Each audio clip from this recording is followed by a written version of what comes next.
El Consejo del INE aprueba la mayoría calificada de Morena y sus aliados en la Cámara de Diputados, mientras que en el Senado se quedaron a tan solo 2 escaños de conseguirla. La Comisión de Puntos Constitucionales en Cámara de Diputados aprueba este proyecto para eliminar a los organismos autónomos, al menos 7. Vamos a estar en ese tema.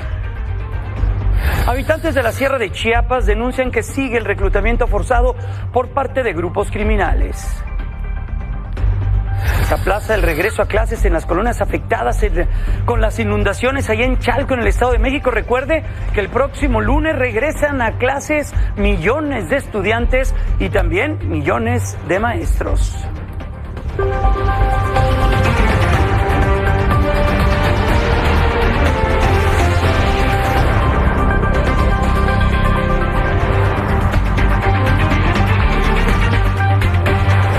Pues llegó el viernes, llegó el fin de semana prácticamente. Muy buenas noches. Los saluda Jaime Núñez a nombre de la titular de este espacio informativo, Elisa Lanís. Tenemos muchas informaciones, muchos datos, historias y por supuesto también lo más relevante que ha ocurrido a lo largo de las últimas horas.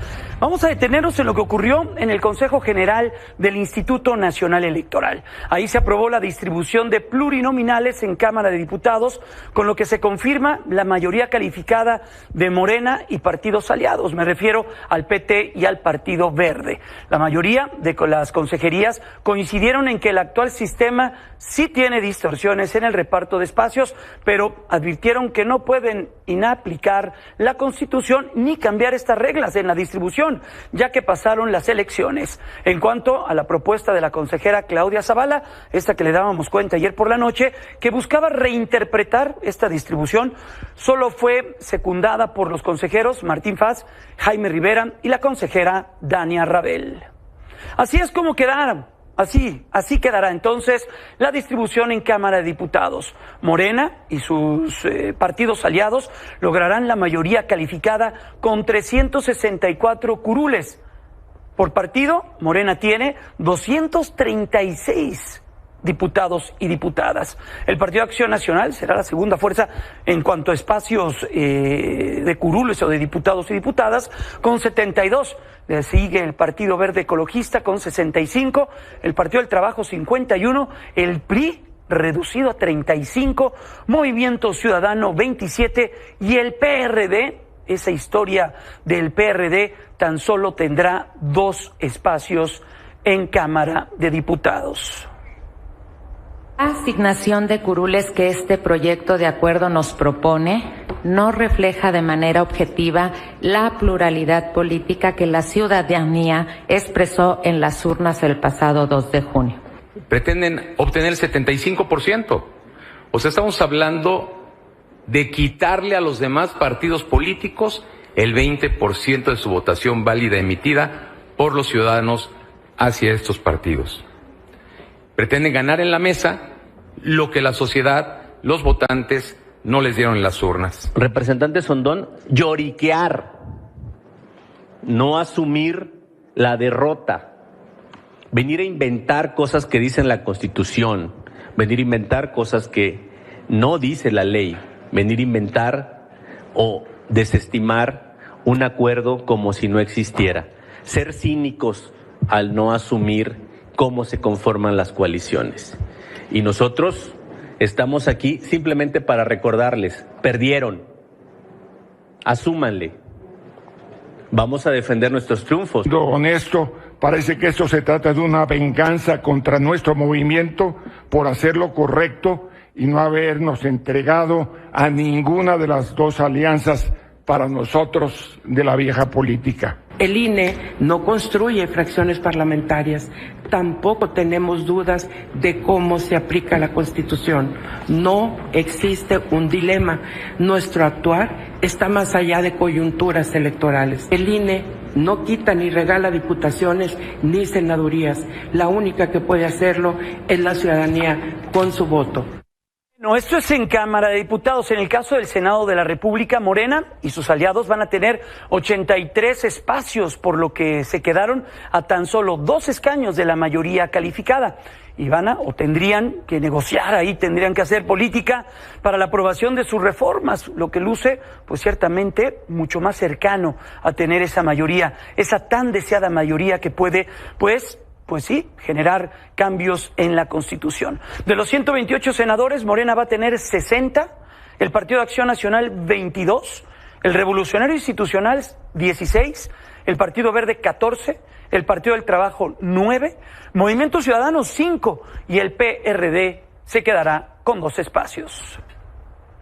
Exmagistrados del Tribunal Electoral, así como más de 1.200 juzgadores federales y ciudadanos van a interponer el día de mañana una demanda de juicio en contra de la asignación de legisladores plurinominales por parte del INE. Están acusando que la propuesta hace que unos votos valgan menos que otros. De nuevo se dejaron de que se debe asignar por coalición y no por partido político, aunque la Constitución lo marca de esa manera. Y señalan que pues no van a quitar el dedo del renglón en ese sentido. Y luego de 6 horas de intensa discusión, la Comisión de Puntos Constitucionales en Cámara de Diputados aprobó otro de los temas muy sensibles, de los cuales también vamos a detenernos y vamos a estar atentos de lo que vaya a ocurrir. Es el primer paso para este proyecto de reforma en el que se busca extinguir 7 organismos autónomos. El dictamen se turna a la mesa directiva con la intención de que sea discutido y posteriormente votado en el Pleno al comienzo de la próxima legislatura, tan pronto como el 1 de septiembre, que entrará en operaciones. Esto va a ser, como le digo, a partir del primer minuto de septiembre. De acuerdo con el dictamen, las funciones de los referidos organismos, de estos organismos autónomos, serían absorbidos por dependencias de la propia Administración Pública Federal. En tanto, los organismos que se ven en peligro de desaparecer son, ahí los vemos en pantalla, el Instituto Nacional de Transparencia y Acceso a la Información, la Comisión Federal de Competencia Económica, el Instituto Federal de Telecomunicaciones, el Consejo Nacional de Evaluación de la Política de Desarrollo Social, el Coneval, la Comisión Reguladora de Energía, la CRE, la Comisión Nacional de Hidrocarburos y la Comisión Nacional para la Mejora Continua de la Educación. Buscamos resolver con esto el desmantelamiento del Estado que se ha venido dando desde 1990. Buscamos con esto evitar estructuras burocráticas inoficiosas. Y quiero darles un dato muy importante, que esos 32.313.546.205 pesos que han sido beneficiados los órganos autónomos ahora puedan irse a los apoyos de bienestar. Se quiere instaurar el segundo piso, pero del autoritarismo y la corrupción. Óiganlo bien, el pueblo de México no les dio permiso para destruir al país. El pueblo de México les permitió seguir administrando el poder ejecutivo. Pero no con eso tienen permiso para destruir la vida institucional y democrática de México. ¿Qué va a seguir ahora? ¿La UNAM? ¿El Banco de México? ¿La Comisión Nacional de Derechos Humanos? Por supuesto que vamos en contra de la destrucción del Estado de Derecho, vamos en contra de la destrucción de las libertades que ustedes están generando el supremo poder conservador. Por eso van sobre los órganos autónomos, porque no nos gusta la crítica, no nos gusta la transparencia. México está de luto. Este sistema, al que le han autodenominado Cuarta Transformación, está crucificando a nuestro país. Ayer, con su idea de seguir militarizando al país, clavaron los primeros clavos. Hoy, desapareciendo a los organismos autónomos.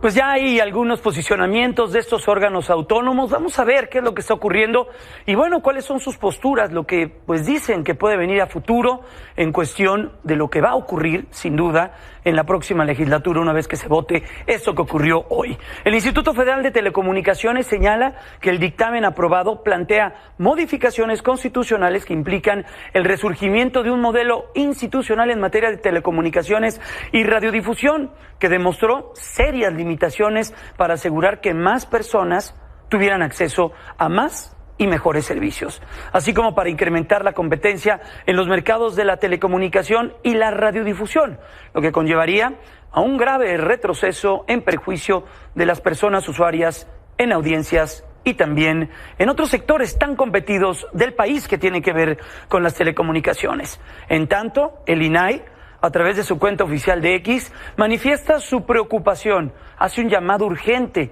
a las y los legisladores y a la sociedad en su conjunto a que se abra un diálogo, que señale una propuesta que podría afectar la calidad de la vida pública y la confianza ciudadana en las instituciones. Señala que la reforma será un retroceso que va a afectar gravemente el ejercicio pleno de los derechos humanos en todo el país. El instituto reitera total disposición para que se establezca un diálogo, se escuche, se discuta, pero sobre todo se dé la importancia en donde se preserven los organismos que fortalecen la democracia en todo el territorio nacional. En tanto, la Comisión Federal de Competencia Económica señala que desde su creación se han conseguido políticas de competencia económica que registren efectos y también beneficios históricos en el bienestar de los hogares y organizaciones generadoras de empleo. Esto mediante la imposición de multas históricas que van hasta los 13,000 millones de pesos. Esto a grandes consorcios que han abusado de su poder en perjuicio de las y los mexicanos. Claro, de los consumidores principalmente. Y que por cada peso asignado a esta comisión, se tiene claro que se han generado 152 pesos en beneficios para el propio consumidor, por lo que hacen un llamado al diálogo sobre la importancia de preservar y que se fortalezca la política de competencia económica. Otro de los grandes temas de los que el día de hoy involucran la agenda informativa tiene que ver con lo que señaló el día de ayer el embajador Ken Salazar. Recordará usted que el embajador de Estados Unidos en México y también Grammy Clark, embajador de Canadá en nuestro país, señalaron que hay preocupaciones serias, principalmente entre todos los inversionistas de estas dos naciones, por lo que está sucediendo alrededor de esta propuesta en la reforma al Poder Judicial. Esta mañana el propio presidente Andrés Manuel López Obrador informó que la Secretaría de Relaciones Exteriores envió desde ayer por la tarde una carta diplomática a la Embajada de los Estados Unidos. En este documento, no muy similar, se mandará a Canadá también, por lo que se ha expuesto por parte de su embajador. Ya se hizo una nota diplomática, un extrañamiento, y yo desde luego que sostengo lo que dio a conocer la Secretaría de Relaciones Exteriores, porque no aceptamos injerencismos, no aceptamos que ningún representante de gobiernos extranjeros intervenga en asuntos que solo nos corresponden resolver, dirimir a los mexicanos. Yo espero que pues esto no se repita. Bueno, el presidente Andrés Manuel López Obrador dio a conocer esta carta que le envió a la Embajada de los Estados Unidos en México. Ahí la Secretaría de Relaciones Exteriores, que es quien hace este exhorto, expresa su extrañamiento por la declaración del embajador de los Estados Unidos sobre los cuestionamientos y también pues estas situaciones que solo le competen al gobierno y a nosotros como mexicanos. Señala que existe plena soberanía nacional. Se informa que el gobierno de México está comprometido con un poder judicial con una verdadera independencia, autonomía y legitimidad, fortaleciendo así el Estado de Derecho y mejorando el acceso a la justicia. También se lee que las declaraciones de Ken Salazar representan una acción inaceptable y que no refleja el grado de respeto mutuo que ha caracterizado las relaciones entre ambas naciones. Esto fue lo que conocimos hoy por la mañana. Alrededor de las 2 de la tarde, nuevamente, a través de las redes sociales, en este caso, de la cuenta oficial del embajador de los Estados Unidos en México, el propio embajador Ken Salazar señaló en su cuenta de X que las preocupaciones que expresó sobre la elección directa de jueces es con total espíritu de colaboración, pues como socios buscan un diálogo honesto y abierto para continuar con el progreso democrático y económico que hasta este momento ambas naciones han alcanzado. Por ello, la comunicación debe ser, y en estos momentos es crucial, especialmente cuando se trata de metas comunes en seguridad y relaciones comerciales, y que tiene la mayor disposición de dialogar con el liderazgo de México e intercambiar todas las opiniones. Y quien también hizo un comentario fuerte, extenso, fue quien tuviera la cartera de las Relaciones Exteriores en el propio gobierno del presidente Andrés Manuel López Obrador y que hoy se perfila a ser el titular de la Secretaría de Economía en el gobierno entrante de la presidenta electa Marcelo Ebrard. Él, el ex canciller y próximo secretario de Economía, señaló lo siguiente. Dear Ken, you are thinking about the Mexican reform, which is going to promote direct election of the judges, which is a tradition in your country. Estados Unidos es el país de nuestros socios que más elige jueces. En Estados Unidos se eligen jueces en 42 estados de la Unión Americana. Eso lleva más de siglo y medio. México nunca dijo, uy, está en peligro la democracia de Estados Unidos. Nadie ha dicho eso. Al contrario, la fortaleció. Bueno, la respuesta llegó en inglés y en español. Y miren, una sesión extraordinaria, el órgano que administra al Poder Judicial de la Federación, el Consejo de la Judicatura Federal, avaló la suspensión de labores de sus trabajadores, así como de jueces y magistrados que se mantienen desde el pasado 19 de agosto. A favor de esta suspensión se pronunciaron la ministra presidenta de la Suprema Corte, Norma Piña, así como los consejeros Sergio Javier Molina Martínez, Lilia Mónica López Benítez y José Alfonso Montalvo Martínez. Y en temas que tienen que ver con la inseguridad, vea lo que ocurrió. 2 mujeres turistas de nacionalidad estadounidense fueron asesinadas a balazos en un intento de asalto. Las víctimas, identificadas como Enedina y Ubandina, de 72 y 64 años respectivamente, fueron atacadas mientras conducían por el tramo carretero entre los municipios de Caborca y Sonoita. Esto en el norte del país, en Sonora. Al momento del ataque, la conductora perdió el control de la unidad y terminó volcada fuera de la cinta asfáltica. Otra persona que viajaba en la unidad señaló que los sicarios robaron sus pertenencias e intentaban despojarlas de su vehículo. Y en temas que tienen que ver con Ismael El Mayo Zambada, pues hoy conocimos que se está oponiendo a ser transferido a esta prisión y esta corte de Nueva York para enfrentar las acusaciones de narcotráfico, como lo ha solicitado la propia Fiscalía estadounidense.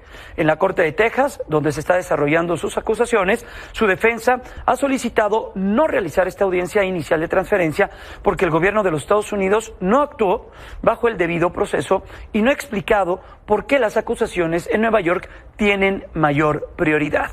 El Mayo Zambada también tiene imputaciones de varios delitos en otros estados como California e Illinois. Y esta tarde se dio a conocer en redes sociales un video que podría mostrar los últimos momentos del narcotraficante Ismael El Mayo Zambada en territorio mexicano.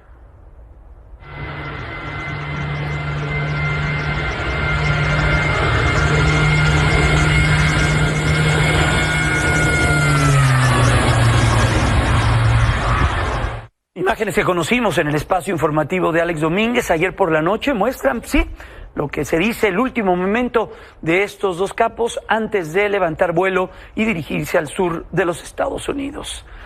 Damaso Castro Saavedra, vicefiscal y actual aspirante a la titularidad de la Fiscalía de Sinaloa, enfrentó cuestionamientos sobre las contradicciones dentro de la investigación inicial del asesinato de Héctor Melesio Cuen, que ocurrió el mismo día en que fue presuntamente capturado o secuestrado o que se entregó de manera voluntaria Ismael El Mayo Zambada.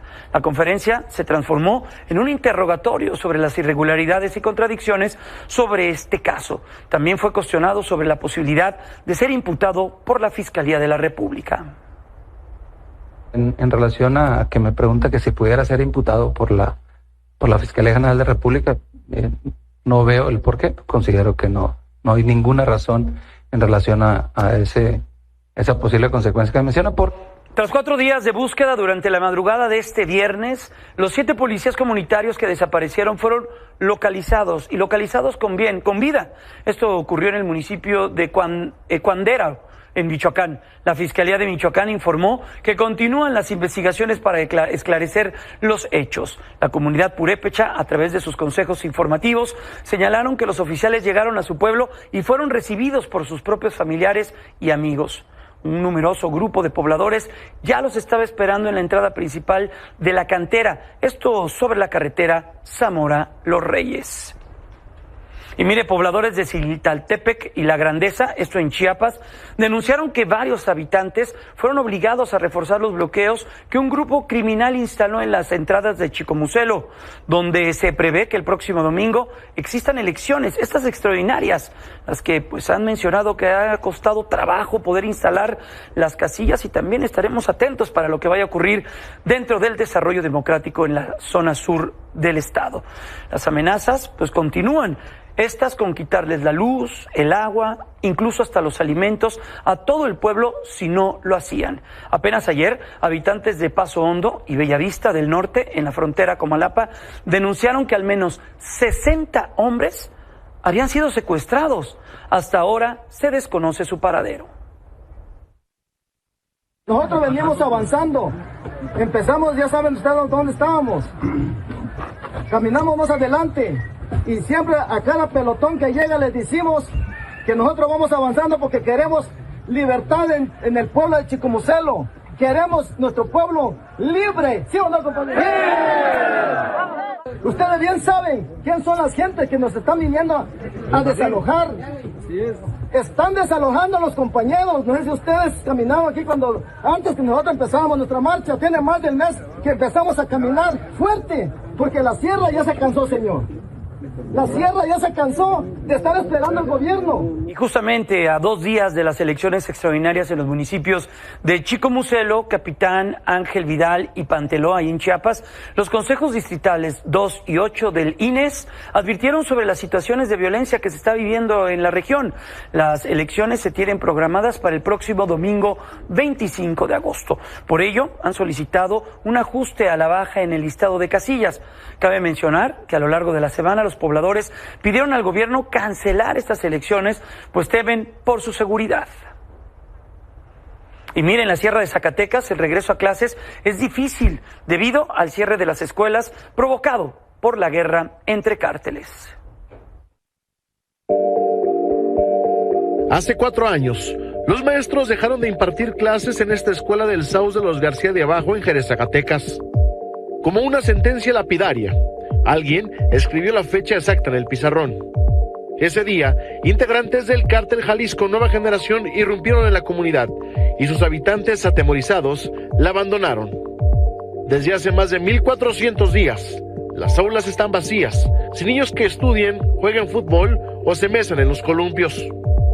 Estas imágenes se replicaron en 18 poblaciones de la Sierra de Zacatecas, donde los habitantes también fueron desplazados por una guerra entre el cártel Jalisco y Sinaloa que no ha parado en 4 años. Yo pienso que aquí en este rancho nomás yo voy a estar siempre. A pesar del miedo, este año, en 11 escuelas de las 18 comunidades, las clases se reactivaron, pero 7 escuelas de nivel básico cerraron definitivamente por falta de alumnos. Dependemos de que la gente regrese. Si la gente regresara, evidentemente nosotros buscamos la manera y hablamos con la autoridad estatal para que se reabra la escuela. Pero sí necesitamos que regresen. El gobierno repartió útiles para facilitar el inicio del ciclo escolar, pero algunos no tendrán maestros. Lo que escucho yo, que hay quienes sí quieren regresar, pero por la falta de alumnos o por la falta de escuela, que el gobierno no quiere brindar maestros a las comunidades, pues no se regresa la gente. Cuesta mucho trabajo reabrir una escuela, muchísimo trabajo. Entonces, esperemos que la gente regrese y hagamos ese proceso. Las condiciones de muchos planteles no son óptimas. El abandono dejó estragos, las aulas están sucias, los baños fueron destruidos y la maleza invadió los patios. Jerez ha invertido más de 2 millones de pesos para rehabilitar los planteles educativos, pero el dinero no alcanza y no hay certeza de cuánto tiempo les tome regresar a la normalidad. Con imágenes de Erika Vázquez, para Milenio Noticias, Jorge Martínez. Vamos a ir a una pausa comercial, regresamos con más información. Ayer le dábamos a conocer que el Congreso de la capital del país aprobó con 57 votos a favor una iniciativa que envió el propio jefe de gobierno Martí Batres, donde buscan evitar el aumento desmedido en las rentas de inmuebles usados para viviendas. Además, los congresistas de la capital del país avalaron la creación de un registro digital de contratos de arrendamiento. Diputada Presidenta, el resultado de la votación es el siguiente: 57 votos a favor, 0 votos en contra y 0 abstenciones. Muchas gracias. En consecuencia, se aprueba el dictamen en lo general y los artículos no reservados en lo particular. Vamos a entender de qué trata y entrarle a profundidad a pues este tema tan sensible para la capital del país y que seguramente podría ser ejemplo para otros lugares de la República. Saludo con mucho gusto a Horacio Urbano, presidente del Centro Urbano, miembro del Consejo Nacional de Vivienda. Horacio, primero, gracias, muy buenas noches. ¿Es una buena idea? ¿Es una buena noticia esto que se aprobó ayer en el Congreso de la Ciudad de México? Gracias, buenas noches. Y yo te diría que es ante todo una buena señal, porque nos están mandando la señal de que el gobierno ya se dio cuenta del problema tan grave que estamos teniendo en materia de vivienda a nivel nacional y muy particular en la Ciudad de México, donde los precios de las viviendas, sea para comprarlas o para rentarlas, están creciendo muy por encima del incremento que tengan los salarios y evidentemente ya es un problema muy grave para toda la población. Entonces, más allá de lo útil que pueda ser, que es, vaya, habría cosas que decir, pero me parece que es una buena señal de que ya se están dando por enterados de que hay un problema y se están tomando las primeras acciones, que falta mucho. Si quieres, ahora detallamos qué es lo que haría falta para que la solución sea en verdad algo que venga de camino.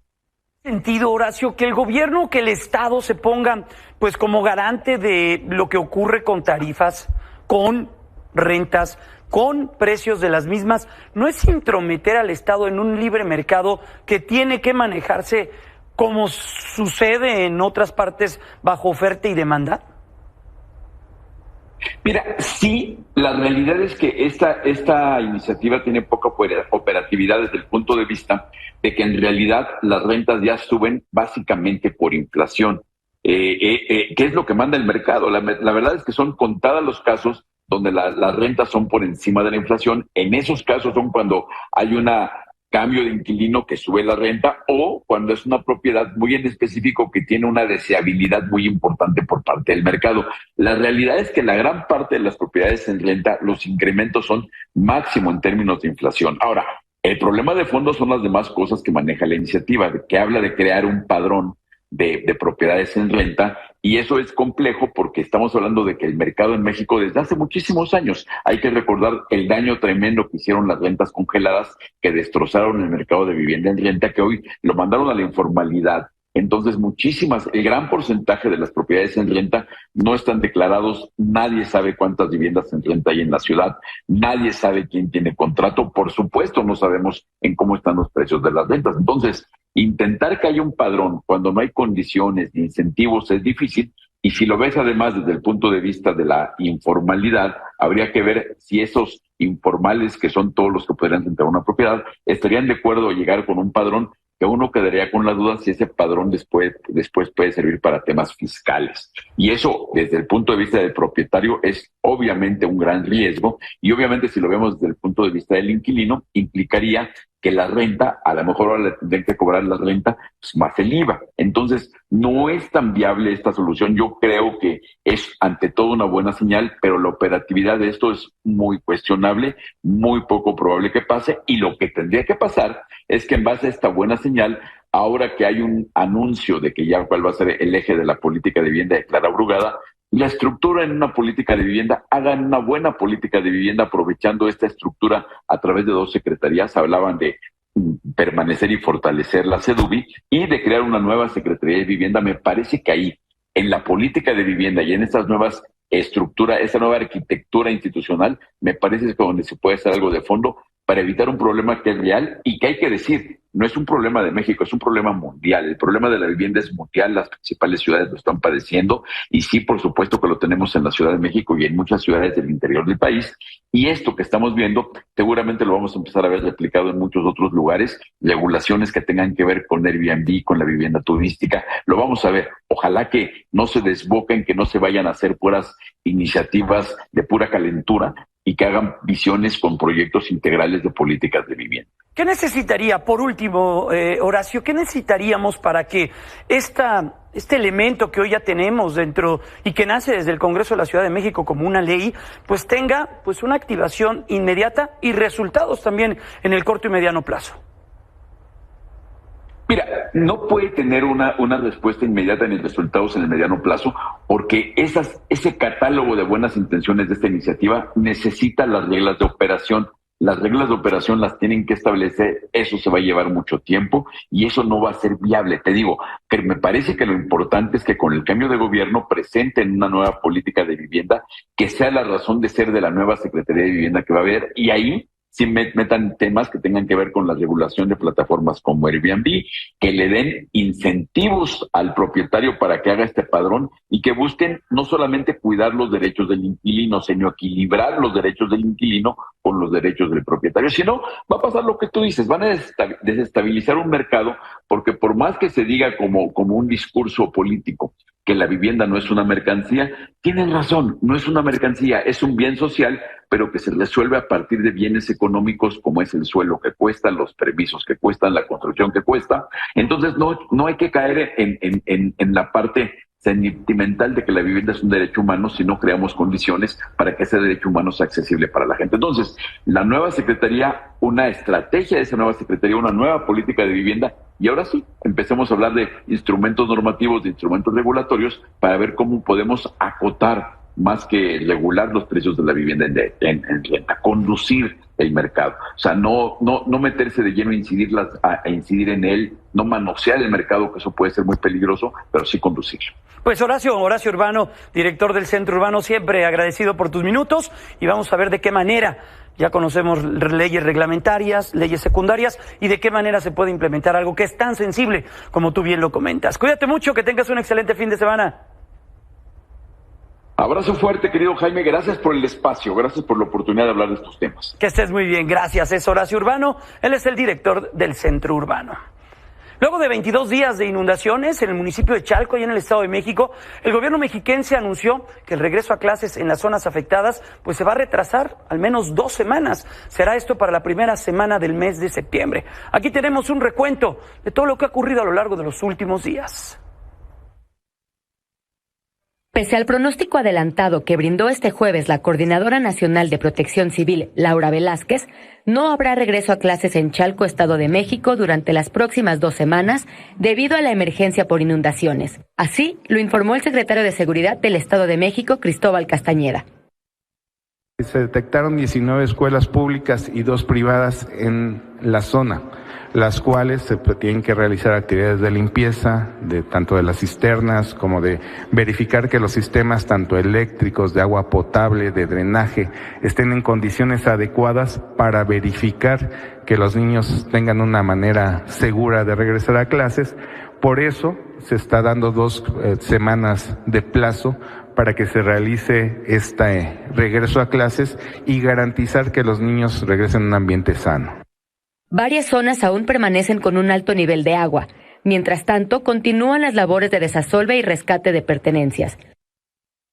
Cuerpos de emergencia trabajan a marchas forzadas para recuperar las calles inundadas.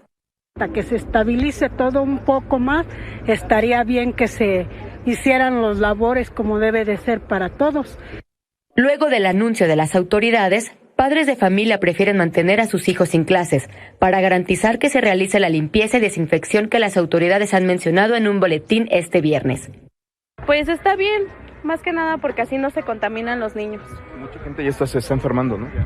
Pues es que lo de las heces fecales producen muchas enfermedades y realmente pues es lo que está saliendo de las coladeras y pues si realmente no tenemos toda la salud y no tenemos eso, pues obviamente nos vamos a enfermar y más que nada los pequeñines, ellos son los que son más propensos a poderse enfermar.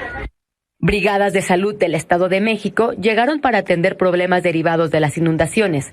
La piel y problemas de estómago es de lo más recurrente. Las aguas negras y contaminadas son el principal factor. Los cuerpos de emergencia trabajan de manera titánica para atender a la población que necesita una mano. Más de 20 días llevan en estas condiciones insalubres y sin poder llevar su vida normal. Con imágenes de Fabián Huerta, Telediario. Y es que sí, a la vuelta de la esquina estamos ya. El regreso a clases será el próximo lunes en todo México. De acuerdo con la Secretaría de Educación Pública, 24 millones de alumnos de educación básica van a regresar a las aulas, así como 1.233.387 maestros en 229.379 planteles escolares. Este ciclo escolar va a comenzar, ya lo decíamos, próximo lunes 26 de agosto. Del 2024. Va a concluir 16 de julio del 2025.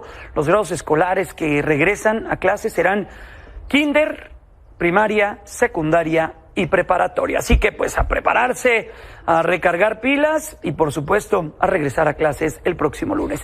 Vamos a la pausa, es breve, regresamos.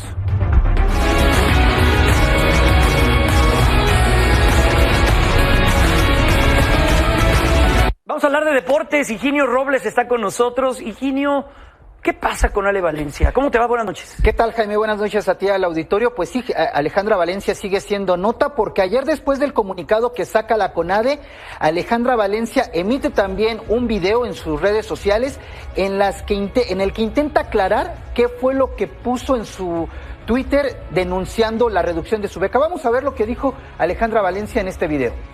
Yo lo que me refería es a la beca que me bajaron, los estatutos, bueno, más bien las tabulaciones que hay para poder hacer esas, decir, a ti te toca tanto, a ti te toca tal. O sea, eso es lo que yo me estoy quejando. O sea, que se tiene que cambiar para futuro. O sea, no puede estar pasando eso. Los datos que dieron en su respuesta, o sea, espero que, bueno, más bien esperaría, pero sí lo hicieron, agregaron lo que son, no fue el efectivo, sino fue en especie, o sea, hace competencias, material, todo lo que son el equipo multidisciplinario, viajes, premios por dar buenos resultados. Entonces, digo, a veces, pues, las cosas nos las ganamos y pues nos van a estar echando la culpa por ganar. Entonces, así no son las cosas. Lo único que yo pido es que haya una reestructuración en la tabulación de las becas. Pues ahí las palabras de Alejandra Valencia también muy claras, Jaime. Sin embargo, vamos a ver un par de gráficos que les preparamos de cómo estaba la situación de Alejandra Valencia antes de los Juegos Olímpicos y después de los Juegos Olímpicos. Ella percibía 46,000 pesos por haber sido subcampeona mundial en Berlín 2023. Sí. Después de la medalla de bronce, ella queda en 36,000 pesos. Eso es lo que denuncia, pero también hay que recordar que fue sexto lugar en la prueba individual. El sexto lugar en París recibía un premio también de 36,000 pesos. Es decir, el costo de su medalla por equipos es el mismo que le correspondería por la prueba individual en la que quedó en sexto lugar. Si ella hubiera terminado, por ejemplo, en cuarto lugar, su premio hubiera sido de 41,000 pesos mensuales. Vamos a ver otro gráfico de cómo quedaron entonces los otros medallistas olímpicos y tenemos que las chicas de tiro con arco, donde está Alejandra Valencia, terminan con 36,000 pesos, ella, Ana Paula Vázquez y Ángela Ruiz. La plata en clavados sincronizados en el trampolín de 3 metros con Osmar Olvera y Juan Manuel Zelaya, 39,000 pesos. Plata en judo con Prisca Witty, 52,000 pesos. Plata en box con Marco Verde, 52,000 pesos. Y el bronce en clavados individual de Osmar Olvera, 50,000 pesos. Ahí está el tabulador. Sí se premia las medallas olímpicas. Perfecto. Pues ya queda más claro, ¿no?